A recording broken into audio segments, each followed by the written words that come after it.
Assalamualaikum adik-adik semuanya. Kalian ngerti nggak bahwasanya cara paling efektif untuk membunuh lintah adalah dengan menaburinya menggunakan garam. Jadi kenapa kok lintah bisa mati hanya dengan menaburinya dengan garam? Penasaran? Simak terus ya videonya, jangan sampai di skip loh ya, biar kalian ngerti ya.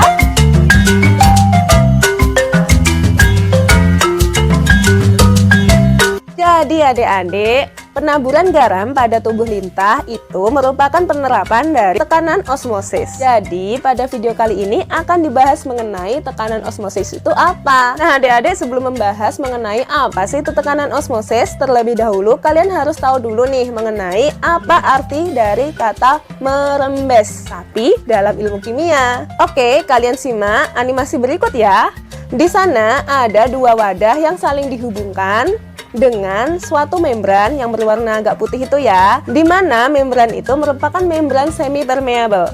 Nah, membran semi permeable itu sendiri merupakan suatu jenis membran sintetik yang memungkinkan molekul atau ion tertentu untuk melewatinya secara difusi. Kemudian konsentrasi larutannya adalah sama.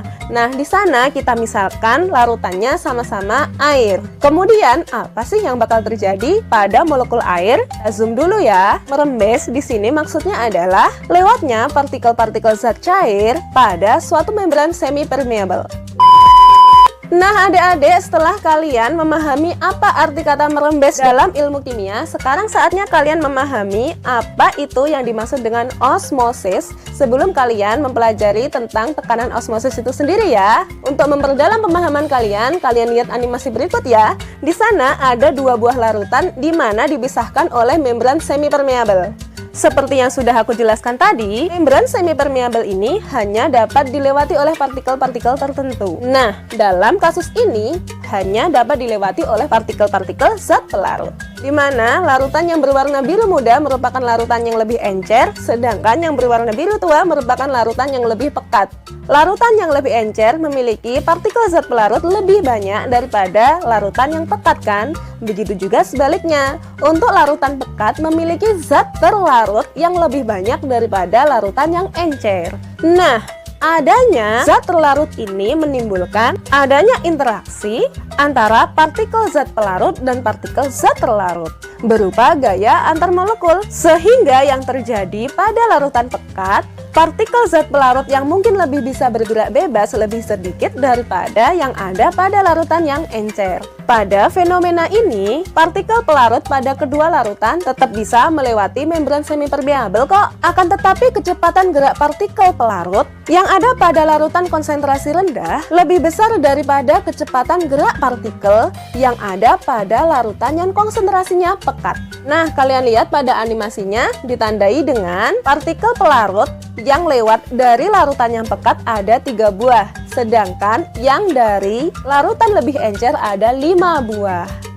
Nah, peristiwa inilah adik-adik yang disebut dengan peristiwa osmosis. Sehingga pengertian osmosis itu sendiri adalah merembesnya partikel-partikel pelarut dari larutan yang lebih encer ke larutan yang lebih pekat melewati suatu membran permeable.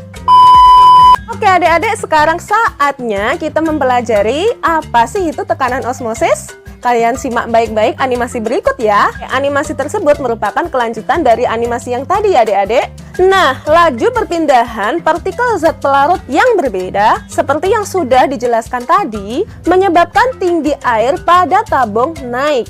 Ya, soalnya partikel pelarut yang dari larutan encer lebih banyak yang masuk ke tabung, ya kan? Fenomena naiknya tabung ini terjadi hingga kesetimbangan antara dua buah larutan tercapai. Kemudian, tekanan balik pada permukaan larutan dibutuhkan untuk mencegah terjadinya proses osmosis. Jumlah tekanan balik yang dibutuhkan merupakan tekanan osmotik larutan. Jadi, pengertian dari tekanan osmosis itu sendiri adalah tekanan yang diperlukan untuk mencegah terjadinya osmosis. Sampai sini gimana? Sudah cukup paham bukan? Kita lanjutkan ya. Sekarang lanjut membahas istilah-istilah apa aja yang ada pada tekanan osmosis ini. Nah, biar kalian lebih mengerti, simak baik-baik animasi berikut ya. Di sini ada dua buah larutan yang dipisahkan dengan membran semi permeable, di mana kedua larutan konsentrasinya sama. ditandai warna larutannya sama. Kalau misalkan diperbesar, di sana ditandai jumlah partikel zat terlarutnya juga sama. Keadaan larutan yang memiliki konsentrasi yang sama ini disebut dengan isotonis. Oke, jika aku mempunyai dua buah larutan dengan konsentrasi yang beda, di mana di dalam tabung lebih pekat ya adik-adik, dipisahkan dengan membran semipermeable. Kalau misalkan diperbesar, maka molekul zat terlarutnya untuk yang encer ada 1, sedangkan untuk yang pekat ada 3. Maka yang pekat ini disebut larutan yang hipertonis, sedangkan yang encer disebut dengan larutan yang hipotonis. Oke, sekarang kita masuk ke rumus ya adik-adik. Rumus dari tekanan osmosis ini dicetuskan oleh Bapak Van Hoff. Beliau menyatakan bahwasanya tekanan osmosis larutan encer dapat dihitung dengan rumus yang serupa dengan rumus gas ideal. Nah, rumusnya adalah Pi sama dengan M kalikan dengan R kalikan dengan T. Di mana Pi adalah tekanan osmosis itu sendiri, M merupakan molaritas atau konsentrasi larutan, R merupakan tetapan gas yang mana jumlahnya adalah 0,082 dan T merupakan suhu. Ingat yang digunakan dengan satuan Kelvin. Sekarang kita menginjak ke penerapannya dalam kehidupan sehari-hari. Kalian lihat ini gambar apa? Kok semacam merinding ya?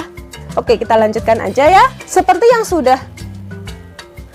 yang sudah aku jelaskan di awal video tadi, bahwasanya cara paling efektif untuk membunuh lintah adalah dengan menaburinya menggunakan garam kan? Analoginya, kulit dari lintah itu merupakan membran semipermeable karena memang kulit lintah bersifat selektif terhadap partikel-partikel tertentu, yaitu partikel air. Garam yang ada di luar tubuh lintah dianggap larutan yang hipertonik atau larutan yang lebih pekat. Sedangkan tubuh dari lintah dianggap sebagai larutan yang hipotonik atau larutan yang lebih banyak mengandung air. Ini dia yang terjadi pada molekul air ya adik-adik, di mana di sana terjadi proses osmosis, artinya lebih banyak partikel air yang keluar dari tubuh lintah menuju keluar. Hal ini menyebabkan tubuh lintah menjadi kekurangan air, lama-lama airnya mengkerut dan mati. Kasian ya, tapi kalau misalkan hidup kok gimana gitu ya. Oke adik-adik, karena semuanya sudah selesai dibahas, sekarang giliran anak ini untuk membahas contoh soalnya ya. Oke, sekarang giliran aku ya kak. Ini nih teman-teman, ada sebuah soal, aku baca dulu ya. Sebanyak 3 gram urea dengan MR-nya 60 dilarutkan dalam air hingga volume larutannya menjadi 500 ml. Hitunglah tekanan osmotik larutan pada suhu 27 derajat Celcius. Nah, seperti yang telah kita ketahui nih teman-teman, bahwasanya rumus dari tekanan osmotik adalah P sama dengan MRT. Kemudian karena semuanya sudah diketahui nih teman-teman, ya udah kita tinggal memasukkan angkanya ke dalam rumus ya teman-teman. Nah, di sana bahwasanya M itu kan molaritas, maka dari itu molaritasnya itu diganti dengan rumus yang ini nih teman-teman. Massa terlarut dibagi dengan MR-nya dikalikan 1000 per volume larutan, dimana pakai satuan mili. Nah, tinggal masukin aja ya, massa terlarutnya atau massa ureanya 3 gram, MR-nya 60, kalikan 1000 per volumenya ada 500 ml, dikalikan dengan 0,082, kemudian suhunya jangan langsung dimasukkan 27 derajat Celcius ya teman-teman, tapi ubah dulu ke satuan Kelvin, didapatkan 300 derajat Kelvin. Nah, kalau dihitung-hitung nih, maka dihasilkan tekanan osmotiknya sebesar 2,46 atm. Cukup mudah kan teman-teman? Alhamdulillah adik-adik, akhirnya pembahasan tentang tekanan osmosis sudah selesai semua ya. Semoga video ini bermanfaat untuk kalian. Akhir kata, wassalamualaikum warahmatullahi wabarakatuh. Tunggu next videonya ya. Dadah. Kudu ngisi rasa api. Nonton isi rasa api tala yo kudu yo supaya bakul tempe yo. Ode. Omong mesti.